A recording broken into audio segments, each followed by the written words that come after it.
औज़ुबिल्लाहि मिनश्शैतानिर्रजीम बिस्मिल्लाहिर्रहमानिर्रहीम अस्सलामु अलैकुम वरहमतुल्लाहि वबरकातुहू। डियर स्टूडेंट्स, कैसे हैं आप? उम्मीद है आप ठीक होंगे। तो आज है हमारा lecture number 5 C1 physics first year. Date है हमारी आज 2/11/2020 और चैप्टर है हमारा वेक्टर्स, चैप्टर 2 वेक्टर्स, और हम कर रहे हैं एग्जाम्पल्स। तो डियर स्टूडेंट्स, हमने कल एग्जाम्पल की थी, तो आज हमने जो है वो जो रिमेनिंग एग्जाम्पल्स रह गई हैं उनको कंप्लीट करना है।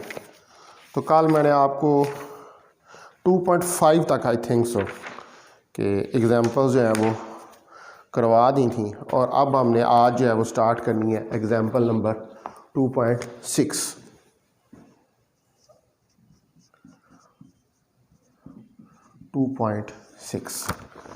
तो एग्जाम्पल नंबर 2.6 जो है, इसमें पहले हम इसकी स्टेटमेंट देख लेते हैं कि the line of action of force passes through a point P of a body whose position vector in metre is I-2j plus k if F 2I-3j + 4k newton determine the torque about a point है। आपको position vector दिया हुआ है, force दी हुई है, और आपने torque find करना है किसी पॉइंट ए के। वो पॉइंट ए क्या है? एक पिवट पॉइंट है। हुज पोजीशन वेक्टर, जिसका पोजीशन वेक्टर भी आपको दिया हुआ है 2I + j + k। तो अगर हमारे पास यहाँ पर एक फोर्स है F1, तो ये टार्क प्रोड्यूस करेगी आउटवर्ड, और जो F2 है ये मूव करेगी इन द अपोजिट डायरेक्शन। ठीक है, तो सपोज करें हम इसको स्टार्ट करते हैं कि हमारे पास F जो है यहाँ पर वो है 2I-3j + 4k। ठीक है स्टूडेंट्स, और हमारे पास जो R1 है पोजीशन वेक्टर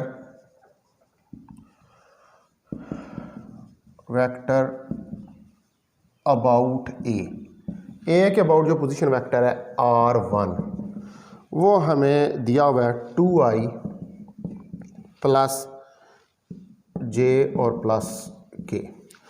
और इसी तरह हमारे पास जो पोजीशन वेक्टर है, position vector of point P का relative two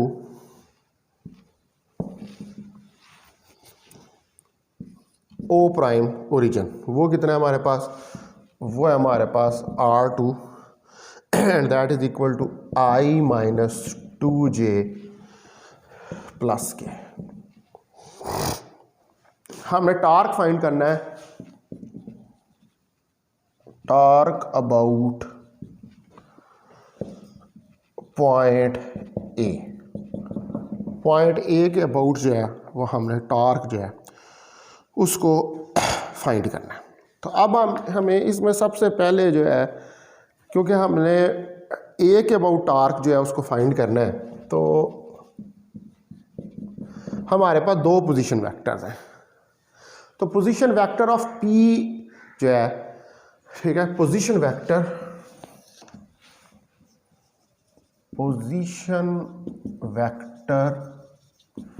of P relative to A। Position vector जो P का है relative टू A, वो हम फाइंड करेंगे। तो वो क्या होगा? AP बराबर होगा R के, R2 - R1। तो ये हमारे पास क्या आ जाएगा? R हमारे पास क्या आ जाएगा? देखिए आपके पास R2 कितना है? I-2j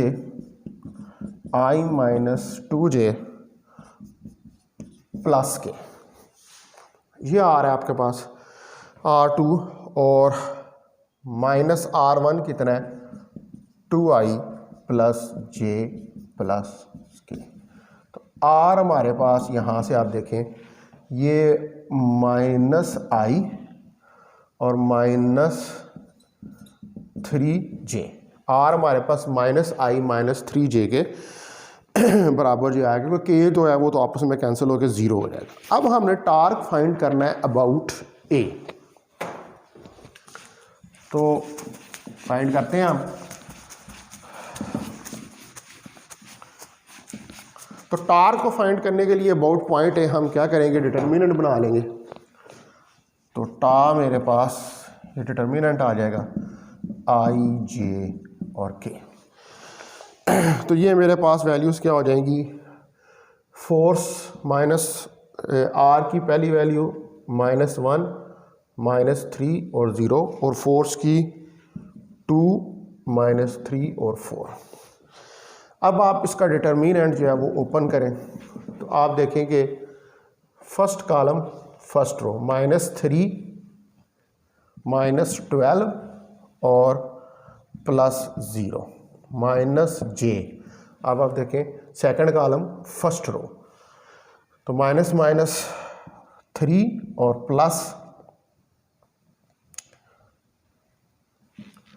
-4 और -0 और फिर +j।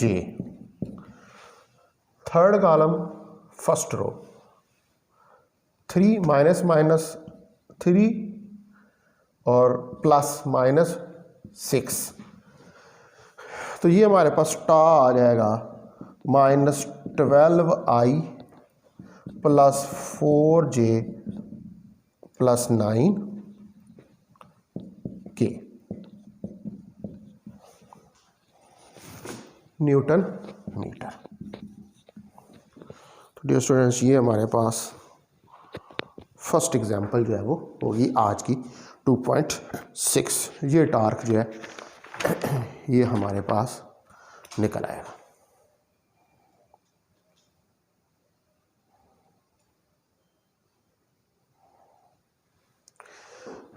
ठीक है डियर स्टूडेंट्स, तो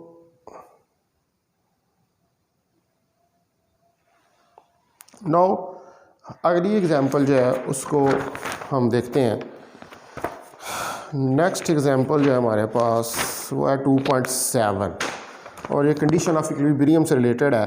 कहता है load is suspended by 2 cards as shown in figure 2.15। एक फिगर दी हुई है आपकी किताब में 2.15, उसमें वो कहते हैं 2 कार्ड्स हैं और उन कार्ड से जो है हमने क्या एक लोड जो है वो लटकाया हुआ है। कार्ड्स का मतलब है कोई स्पोर्ट्स है, कोई रॉड है। Determine the maximum load that can suspended at P. अब कहता है जो पॉइंट पी है उसके ऊपर कितना मैक्सिमम लोड जो है वो लटक रहा है, सस्पेंड कर रहा है। If maximum breaking stress of the card is 50 newton. अगर कार्ड का मैक्सिमम यानी कि वो स्ट्रेस के जिससे कार्ड टूट जाएगी वो कितना है, वो 50 न्यूटन है। तो ये हमारे पास स्टेटमेंट है डियर स्टूडेंट्स। तो शुरू करते हैं इसको।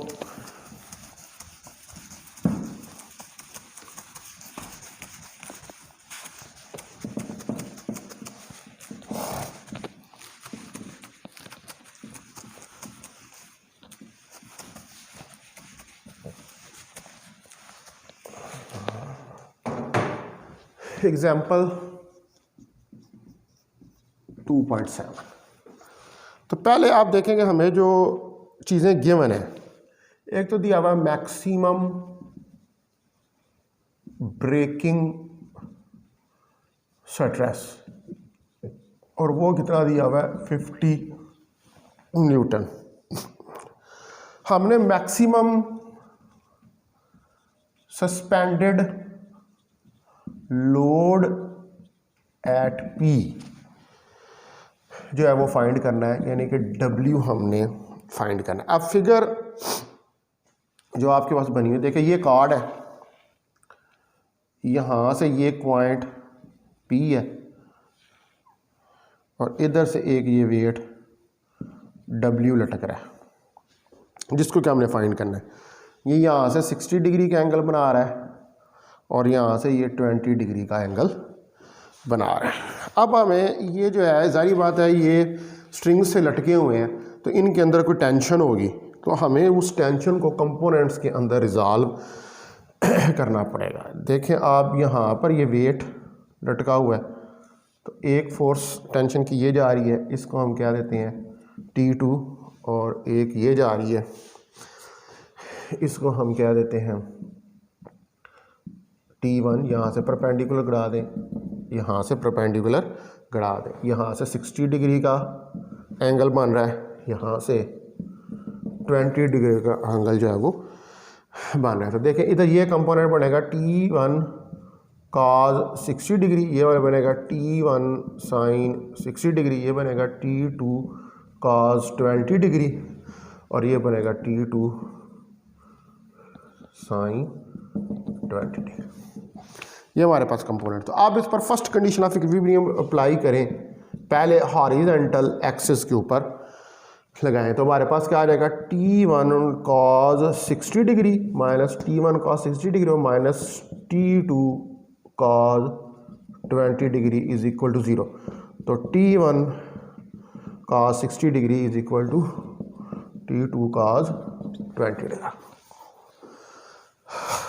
ये चीज़ जो है हमारे पास आ जाएगी। तो यहाँ से T1 की वैल्यू आप निकाल सकते हैं कि T2 cos 20 degree divided by cos 60 degree. तो ये वैल्यू आप कैलकुलेट करेंगे तो ये आ जाएगी हमारे पास यहाँ पर T2 0.9396 divided by 0.5 is equal to 1.88 T2, यानी कि T1 जो है वो T2 की टर्म में जो है हमारे पास निकल आएगा। अब ये हमारे पास एक इक्वेशन आ गई। अब जो T1 है, हमें पता है कि एज T1 यानी कि टेंशन T1 जो है वो ग्रेटर देन T2 है, तो T1 has maximum stress, so T1 has maximum stress. तो T1 का मैक्सिमम स्ट्रेस है, इसलिए हम कहेंगे कि T1 जो है वो 50 न्यूटन के बराबर है। तो अब आप देखेंगे ये 15 न्यूटन के बराबर, तो ये इक्वेशन कितनी थी हमारे पास T1 1.88 T2। तो यहाँ से अगर मैं T2 की वैल्यू निकालूँ तो T1 ओवर 1.88, तो T1 कितना है हमारे पास, T1 है हमारे पास 15 न्यूटन 1.88। तो T2 यहाँ से इसको सॉल्व करेंगे तो T2 मेरे पास आ जाएगा 26.6 न्यूटन।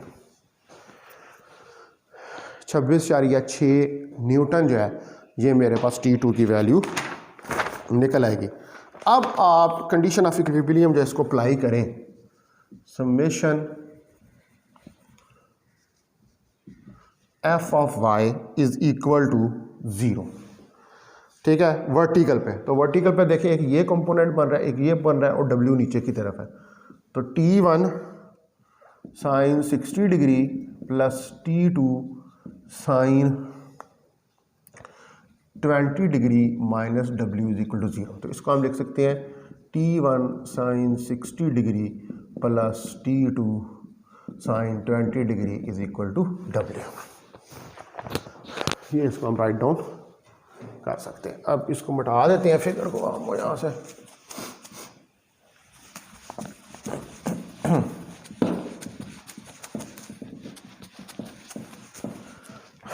तो आप देखें कि ये हमारे पास W जो है वो क्या आ जाएगा, यहाँ पर वैल्यूज़ जो हैं वो सब्स्टिट्यूट करें। 50 multiply by sine 60 degree 0.866 plus 26.6 into 0.34 is equal to W।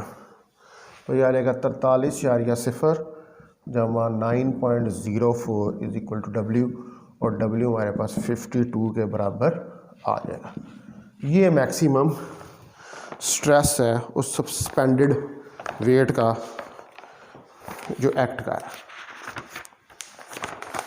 ठीक है स्टूडेंट्स, तो अब हम शुरू करते हैं। नेक्स्ट एग्जांपल जो है हमारी वो है एग्जांपल 2.8।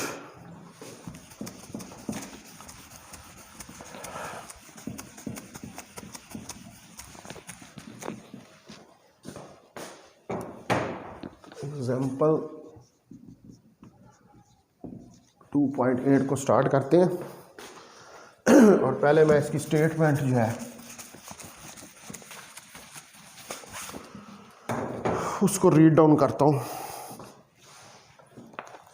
कहता है uniform beam of 200 Newton is suspended horizontally. एक यूनिफॉर्म बीम है, आप देखें कि ये एक पिवट पॉइंट है ए, ये एक बीम है और यहाँ पर इसके ऊपर 4, यहाँ से यहाँ तक ये 6.0 मीटर का डिस्टेंस है और इधर एक ये बंदा है मैन,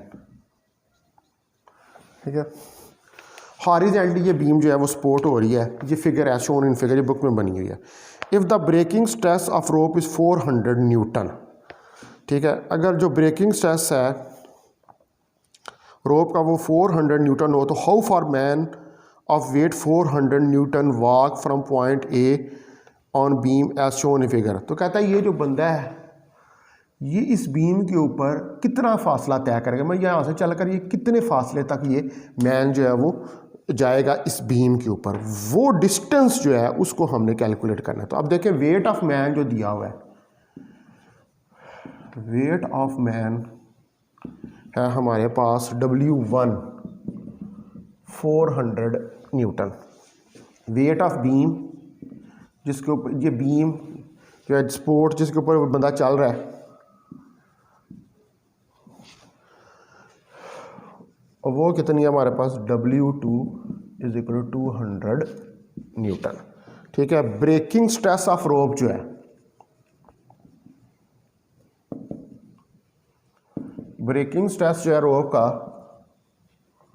वो हमें दिया हुआ है 400 न्यूटन और लेंथ जो है इसकी बीम की वह 6 मीटर, लेंथ ऑफ बीम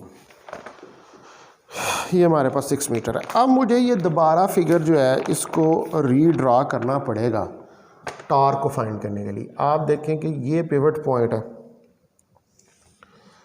और ये फोर्स लग रही है 400 न्यूटन और ये बंदा चल कर इस जगह पर आ जाता है और यहाँ पर इस पर 400 न्यूटन लग रही है और इधर से इस पॉइंट से लेकर इधर तक का डिस्टेंस हमारे पास d है। ये इधर से चल के इधर आए तो ये डिस्टेंस d है और यहाँ पर जो वेट एक्ट कर रहा है बीम का वो है 200 न्यूटन और इधर जो डिस्टेंस है वो 3.0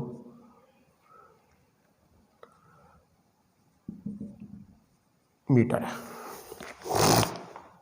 आधा, क्योंकि टोटल 6 मीटर है ना तो उसका आधा जो है ये पॉइंट इसके हाफ पे है तो इधर जो है वो 3 मीटर, 6 का आधा जो है वो 3 मीटर जो है वो हो जाएगा। हमने फाइंड डी करना है, यानी कि ये बंदा यहाँ से चल के यहाँ तक जो गया इसने कितना डिस्टेंस ट्रैवल किया। तो अब हम इस पर अप्लाई करते हैं सेकंड कंडीशन ऑफ इक्विलिब्रियम। ये जो पॉइंट ए है ये वाला, apply second condition on point A. Point A के ऊपर सेकंड कंडीशन ऑफ इक्विलिब्रियम जो अप्लाई करें तो समेशन टा इज इक्वल टू 0। अब आप देखें कि मैं अगर ये पॉइंट ए ले रहा हूँ तो यहाँ से ये फोर्स गुजरी है इसमें से, ठीक है। तो ये कौन सी है, एंटी क्लॉकवाइज। तो एंटी क्लॉकवाइज को हम पॉजिटिव लेते हैं तो 400 मल्टीप्लाई बाई 6, यहाँ पर डिस्टेंस कितना है इसके दरमियान 6 मीटर। उसके बाद एक फोर्स ये जा रही है, ये क्लॉकवाइज जा रही है तो -400 मल्टीप्लाई बाई डी, इसके दरमियान डिस्टेंस डी है।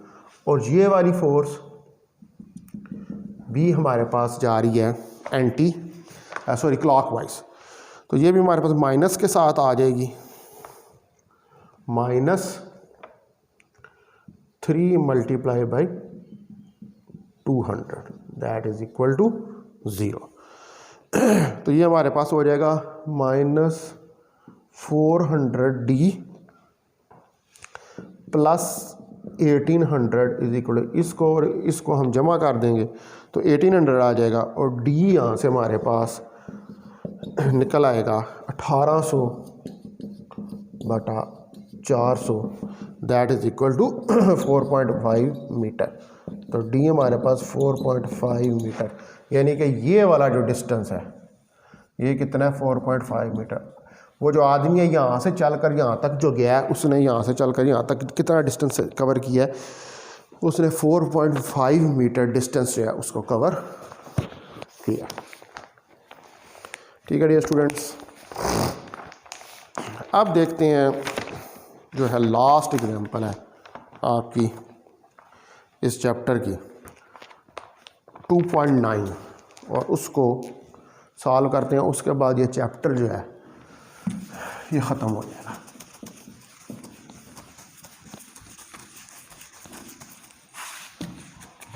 उसके बाद मैं टेस्ट जो है वो शेयर कर दूंगा आपके ग्रुप पे, तो टेस्ट करें। वो डेट हम उसकी जो टेस्ट की है वो बाद में डिसाइड कर लेंगे।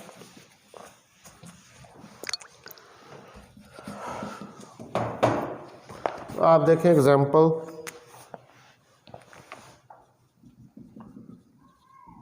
2.9। तो पहले इसकी मैं स्टेटमेंट पढ़ता हूँ कि a boy weighing 300 newton is standing at the edge of a uniform diving board. एक लड़का जो है एक यूनिफॉर्म डाइविंग बोर्ड है, ये देखें ये ऐसे करके एक बोर्ड है, ये एक पॉइंट ए है, ये पॉइंट डी है और ये लड़का एज पे खड़ा है इधर वाई एट पॉइंट बी। ठीक है, of uniform diving for 4 metre in length. जो लेंथ है बोर्ड की, length of board is 4 metre, यानी कि 4 मीटर लंबा बोर्ड है। The weight of the board is 200 newton. जो वेट है बोर्ड का, weight of boy W1 is equal to 300 newton और वेट ऑफ बोर्ड जो है W2 that is equal to 200 newton. ये हमें गिवन है।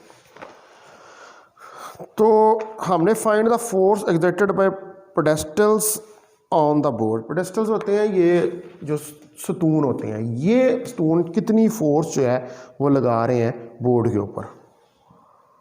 Force exerted by pedestals on the board, ये हमने फाइंड करना है कि ये जो सतून है ए डी सतून ये कितनी फोर्स लगा रहे हैं।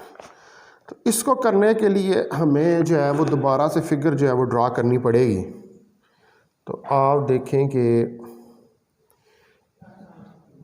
ये 300 न्यूटन फोर्स नीचे एक्ट कर रही है, एक ये सतून की रिएक्शन की फोर्स R1 ऊपर लग रही है, दूसरी फोर्स R2 भी ऊपर लग रही है। 200 न्यूटन इसका बोर्ड का वेट है।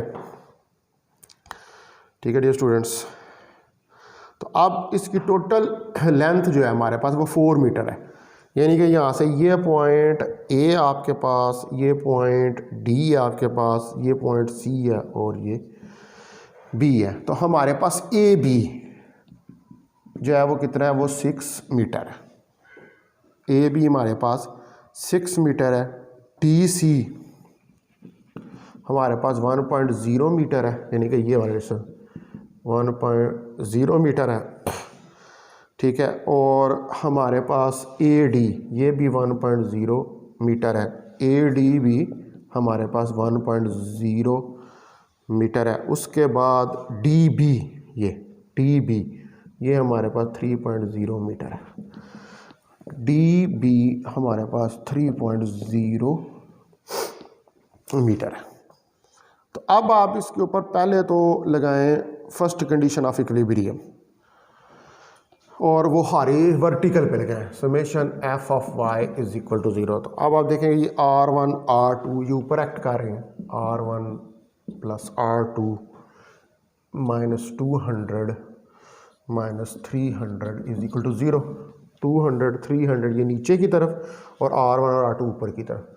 तो R1 प्लस R2 जो है वो 200 प्लस 300 के बराबर हो जाएगा। तो R1 प्लस R2 जो है ये 500 न्यूटन के बराबर आ जाएगा। ये मेरे पास क्वेश्चन नंबर 1 आ जाए। अब आप जो है वो पॉइंट डी के ऊपर सेकंड कंडीशन ऑफ इक्विलिब्रियम जो है उसको अप्लाई करें।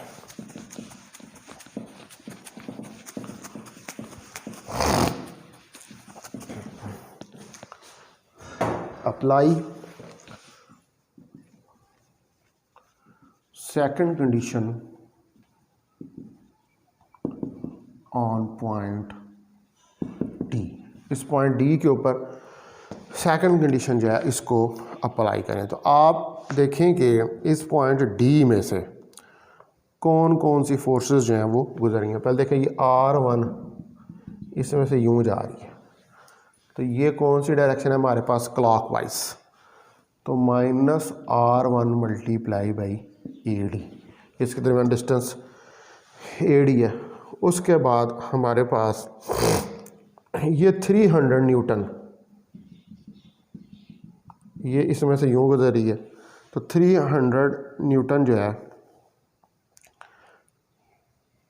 हमारे पास आ जाएगी। ये कौन सी डायरेक्शन बन रही है, ये भी हमारे पास क्लॉकवाइज डायरेक्शन जो है वो बन रही है। तो माइनस 300 मल्टीप्लाई बाई DB और फिर हमारे पास 200 ये भी हमारे पास क्लॉकवाइज डायरेक्शन बन रही है DC, that is equal to 0। देखो ना ये भी यूं जा रही है, ये भी हमारे पास क्लॉकवाइज डायरेक्शन बन रही है। तो ये हमारे पास क्या आ जाएगा, माइनस R1 मल्टीप्लाई ABD कितना है 1 है, ठीक है, माइनस 300 DB कितना है 3 है, माइनस 200 और DC भी हमारे पास 1 है, दैट इज़ इक्वल टू 0।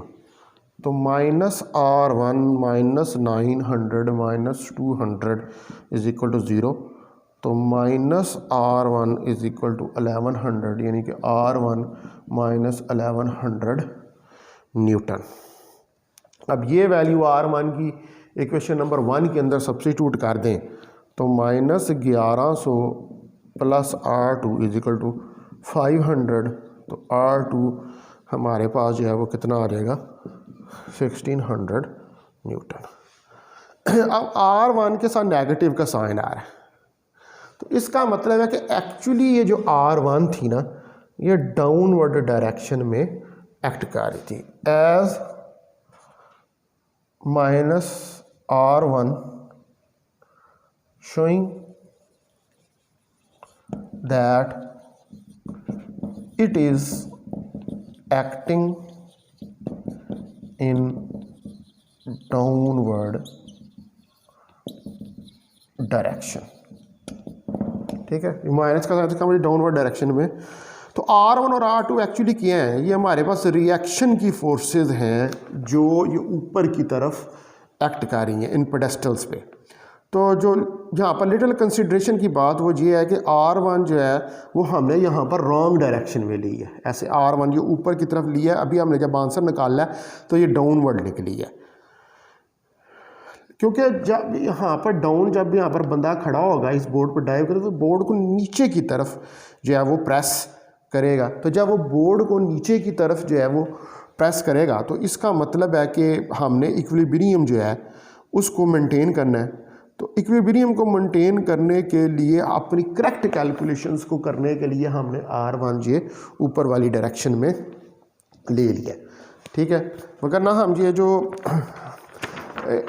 अब आप देख लें कि हमने जो है कैलकुलेशन करने के लिए इस R1 को हमने जो है ऊपर की तरफ लिया है, लेकिन यह है कि जब हमने कैलकुलेशन किया तो वो कैलकुलेशन हमारी एग्जैक्ट ही निकली है। वो हमारे पास फिर भी R1 नेगेटिव ही आया, क्योंकि ये नीचे की तरफ जो है वो फोर्स एग्जर्ट हो रही है, बोर्ड एक नीचे की तरफ भी फोर्स जो है वो लगा रहा है। ठीक है डियर स्टूडेंट्स, तो अब ये आपका चैप्टर ख़त्म हो गया। तो कल जो है हम इंशाल्लाह ताला चैप्टर नंबर 3 जो है उसको स्टार्ट करेंगे। अपना ख्याल रखें। अस्सलाम वालेकुम वरहमतुल्लाहि वबरकातुहू।